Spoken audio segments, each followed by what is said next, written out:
Several minutes of commercial-free football starts now. Here are the Purple Mortgage guys. Other thing we wanted to hit on real quick today would be anything, any awards that we wanted to give out prematurely for the end of the year. So this would be MVP, Coach of the Year, Comeback Player of the Year, and Rookie of the Year. So Tanner, I'm going to start with you. Way too early, but based on what we know now and what we think is going to happen, who is your MVP for 2022?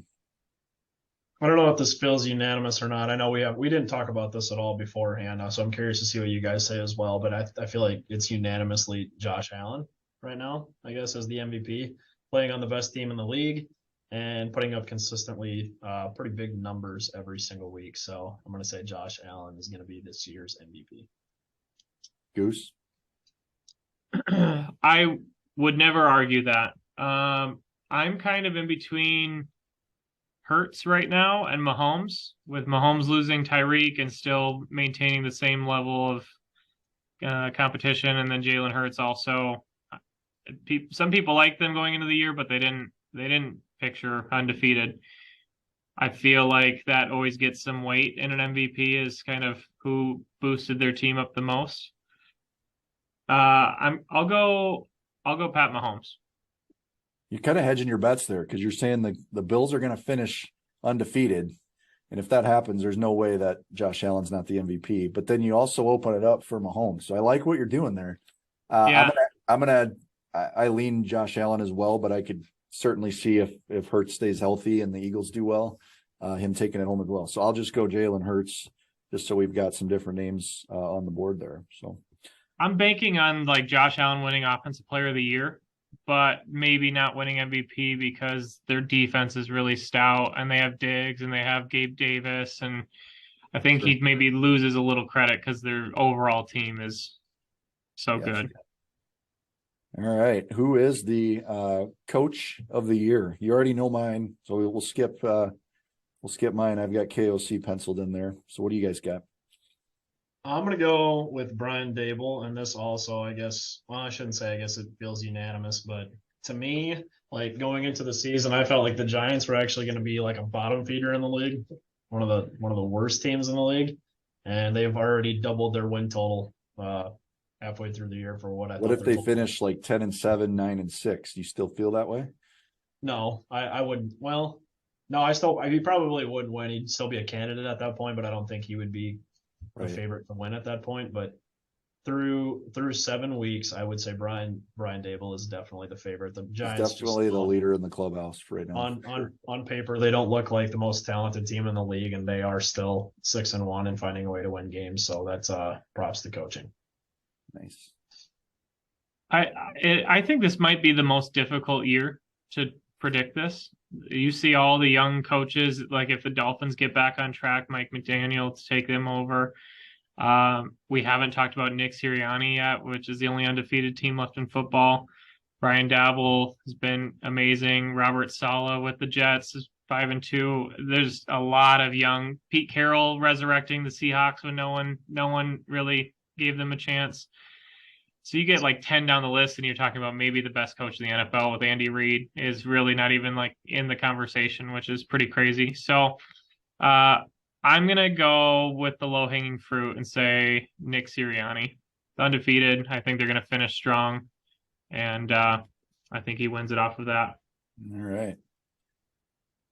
Then we've got Rookie of the Year. What do you guys got there? Goose, I'll start with you. Well, we almost talked about this last week, and I had Brees written down. So I'm glad we postponed that. I feel like Kenneth Walker is the low-hanging fruit here. I'm gonna go Aiden Hutchinson. I think they're gonna be down all season, and he's gonna be pass rushing all season, and he's gonna end with a pretty impressive sack number. Yeah, that's fair, I guess. Defensive Rookie of the Year candidate for sure. I don't know about like overall rookie, but what do you got there, Tanner? So, rest in peace, the poor Brees Hall who tore his ACL on Sunday. That probably would have been my favorite for sure. But right now I was hoping you weren't going to take him, and I'm glad you didn't. So I'm going to go with Kenneth Walker. Rashad Penny's out for the year. I think Kenneth Walker is going to get a lot of touches to finish the year. He's going to be my pick, but I would not be surprised if Damian Pierce is up there as well. He's been pretty consistent through 7 weeks.